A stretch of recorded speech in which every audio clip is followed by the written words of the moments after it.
রবি ঠাকুর বলেছিলেন, কাউকে পেয়ে হারিও না, পরম যত্ন করো, কারণ তুমি যাকে তুচ্ছ মনে করছো তাকে পাওয়ার জন্য কেউ না কেউ আমি চলে এলাম এটা ঈদের কিছুদিন আগের একটা ব্লগ নিয়ে।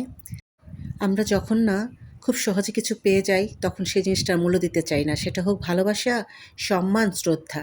এই সম্মান, শ্রদ্ধা, ভালোবাসা পাওয়াটা যতটা কঠিন, এটা হারিয়ে ফেলাটা এর চেয়ে বেশি সহজ। সেটা তোমার উপর নির্ভর করে, তোমার আচরণের, তোমার ব্যবহার, তোমার কথাবার্তা, তোমার সব কিছুর উপর নির্ভর করে যে তুমি তাকে ধরে রাখতে পারছো, যে তোমাকে এতটা সম্মান করছে, শ্রদ্ধা করছে, ভালোবাসছে।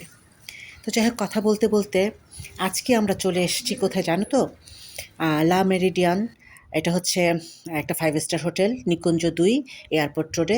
তোমরা অনেকেই চেনো, যারা চেনো না বা যাওনি তাদের জন্য একটু করে অ্যাড্রেসটা জানিয়ে দিলাম। তো এই যে দেখতে পাচ্ছ বেবিটা, আমি কিন্তু ওর নানুও হয়ে গেছি। তো যাই হোক, ওর সাথে গল্প করছিলাম, আমি প্রজাপতি গানটা গাচ্ছিলাম, ওর সাথে সাথে নাচছিল, দেন এই যে একটু একটু করে খাবার খাচ্ছিলাম। তো এখন বলা যাক যে কী প্রোগ্রামে আমরা এসেছি। তো আমার মেয়ের এক বড় আপু, ওর ম্যারেজ ডে উপলক্ষে ওরা একটা ফ্যামিলি গেট টুগেদার করছে। তার মধ্যে আমাদেরও বলেছে, আমার মেয়েকে খুবই আদর করে, আমার মেয়ের এক আপু হয়, তো সেই আপু ওর সাথে সাথে আমাকেও ইনভাইট করেছে। তো আসছি, খুবই ভালো লাগলো। প্রথম পরিচয় যে এত আপন করে নিয়েছে, আর মনে হচ্ছিল না যে ফার্স্ট টাইম ওদের সাথে দেখা। এটা খুবই ছোট পরিসরে ফ্যামিলি একটা গেট টুগেদার হচ্ছে, তার মধ্যে আমরাও ছিলাম ওদের পরিবারের সদস্য হয়ে। তো খুব সুন্দর সন্ধ্যা একটা রাত কাটালাম। তো এক নজর বুফে খাবারগুলো তোমাদের দেখিয়ে দেই।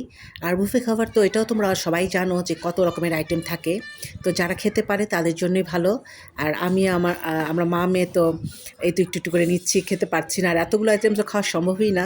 তো যাই হোক, তারপরেও আমরা সবাই দুষ্টুমি করছিলাম, কতক্ষণ খাচ্ছি, আবার হাঁটাহাঁটি করছি, ছবি তুলছি, ভিডিও করছি, আবার কিছুক্ষণ পর গিয়ে খাবার আনতেছি। মানে যতক্ষণ ছিলাম আমরা ওখানে, রাত প্রায় 11টা পর্যন্ত ছিলাম। তো যাওয়ার পরপরই তো খাবার নিয়ে বসলাম, দেন এই যে রেস্ট নিয়ে কতক্ষণ গল্প টল্প করে আবারও দেখা যাচ্ছে যে 11টা পর্যন্ত এরকমই খাবার চলছে একটু একটু করে। আর যে ডেজার্ট আইটেমগুলো তো ভালোই লাগে, দেখতে খুবই ভালো। আর দেখবা যে যত 5 স্টার হোটেল বলো, যেটাই বলো, আমার সব ডেজার্ট অত ভালো লাগে না। কিছু কিছু ভালো আছে, তার মধ্যে তো মিষ্টি, তো আর কি, মিষ্টি তো আমরা সবাই পছন্দ করি।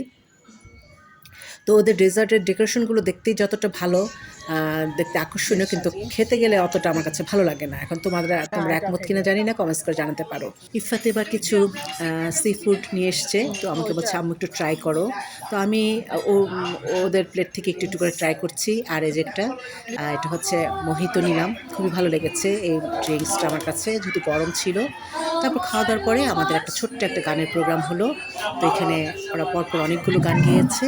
এই যে দেখতে পেলে আমার মেয়ের বড় আপু ম্যারেজ ডে উপলক্ষে খুব সুন্দর করে সেজে এসছে, খুব ভালো লাগছিল, ওকে সামনে আরও সুন্দর লাগছিল।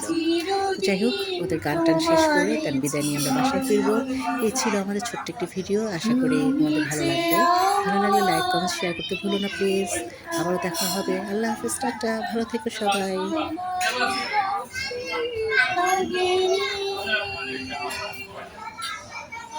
আমারও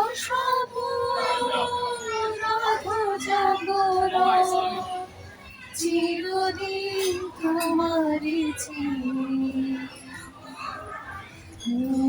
যে আমার কবিতা।